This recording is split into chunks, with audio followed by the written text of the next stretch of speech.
matter whether you're in a jurisdiction with 30,000 police officers on the force or in a jurisdiction with 3 police officers on the force, you could stumble across a human trafficking case. It's very easy to see a picture, even a photograph, and you immediately think you know what's happening in that scenario. But when you start to ask, why are you here? When do you go home? Do you have a debt? All of a sudden, the picture pans out in panoramic view. We were dispatched to disturbance. When we arrived, it was a little bit chaotic. It took quite a bit of time on scene of the initial call to actually figure out what was going on. You may not realize what you have. You may not completely understand what you have, but document it and start looking for help. Their captors had come and was threatening if they didn't pay $5,000 per person that they would kill the family and burn down the house. Every patrolman should have a camera. Take pictures of people, take pictures of scenes, take pictures of vehicles. Be as detailed as possible with your pen and with your camera. I don't even think I did anything that big. I just did a report. I just did my job. I'd urge everybody to call their federal partners very early in the process, whether it's an FBI agent or an ICE agent that you have a relationship, or whether you call us at the Civil Rights Division for assistance. We can actually be a force multiplier for what you're finding on the ground. I was seeking help. I was wanting help, but I didn't think anyone can help me. Our primary concern is officer safety and the safety of others. If it means going in fast and hard in order to make sure that everybody is safe, we will do that. You know, if we can attack it from a different way that isn't as traumatic, we would definitely explore those avenues. We've had cases where victims have actually smuggled notes out saying, please have someone come and help me. And then if the police show up too aggressively, they'll withdraw and never tell their story. Do what you need to do. Remove them from that situation. Get to an area where you can come down on a one-on-one level with them. You can't get on a personal level with somebody in full battle gear. Each of those individuals must be approached as a possible potential trafficking victim. Every one of them. We've had officers take videotapes of the brothels they've raided. The psychological and physical trauma on these young women and girls is tremendous. We want victims to feel that they can come to us and that they won't be violated twice. This is a crime like no other. This is a crime that your evidence is a human being. So by taking care of the victim needs, you're really taking care of your investigation. When victims of trafficking are found and rescued, all of their needs need to be addressed almost simultaneously. It's almost like a cascade. Housing, mental health issues, health care.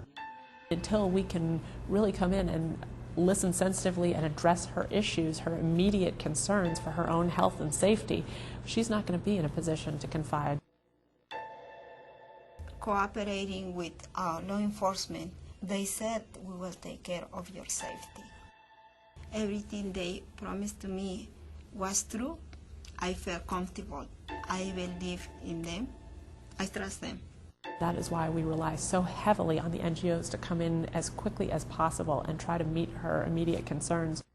What we do to help law enforcement is to create a stable environment for victims, to help them get to a place mentally and emotionally, psychologically, spiritually, where they are a good witness. At the end of the day, these are people who have to be approached with respect, with dignity, and really try to get to the bottom of what it was that happened to them. The number one rule about interviewing a trafficking victim is to put them at ease. Don't get up too close or touch them. Try to get them to relax and make them feel that they're safe, you're not going to hurt them.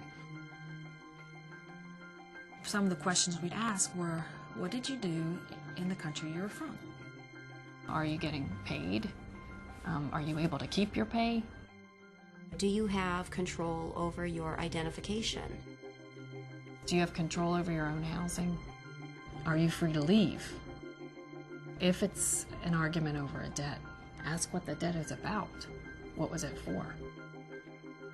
Leave the immigration questions until you've built up a rapport already with them. If you ask them straight away, you're not going to get any good information. Many times they think that because they're not citizens, they're not entitled to the full protection of the United States' laws. We need to tell them that if you're on the soil of the United States of America, you're fully protected by our laws and our Constitution. You may say something like, I'm a police officer, I'm here to protect any individual in the community. So we're going to look into what happened to you, and we're going to try to find you help. Even those that open up, they won't tell you everything. They'll give you a little bit. And then maybe in a second interview or a third interview a little bit more. Be sure you're asking it in a situation where the person's able to talk freely and there's not people around.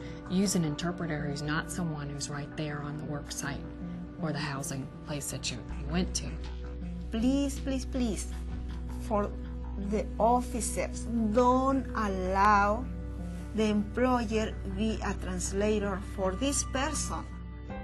There was a significant reluctance on their part to even tell us what happened and why it happened.